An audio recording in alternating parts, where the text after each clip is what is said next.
Vintage Dress by Margarida Brei, read by Margarida Brei. Imposingly, Professor Trial stood at the podium surveying the students with a critical eye. Her grey hair was cut stylishly, bringing an elegant finishing touch to her exquisitely tailored suit. Her style and appearance, from her Italian-made leather shoes to her refined facial features, contrasted her sharply to the other members of faculty. The females dressed frumpy, with no care for fashion or personal looks. Disgracefully, the male professors wore the same worn, colourless, boring clothes every single day. Students leaned forward with both anticipation and keenness as sunlight poured through the ceiling to floor open high windows. Not one eye was torn to the playing field where the long-hoped-for soccer game between the university and its declared enemy would soon start. Vintage, the professor declared.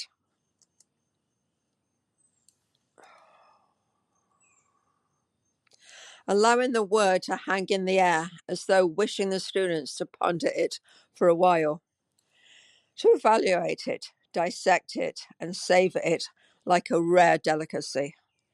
Vintage is something from the past and represents the time period in which it was constructed.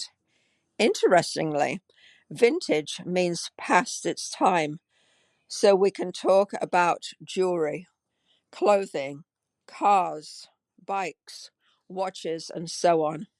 Of course, in new vernacular, there is an atmosphere of cool around a vintage item.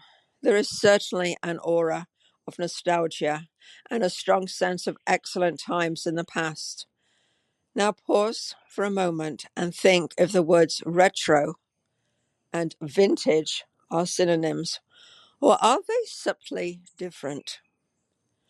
What is your personal understanding of a vintage dress? Red, heated gold filled her mouth, making her speechless. The word vintage died on her tongue.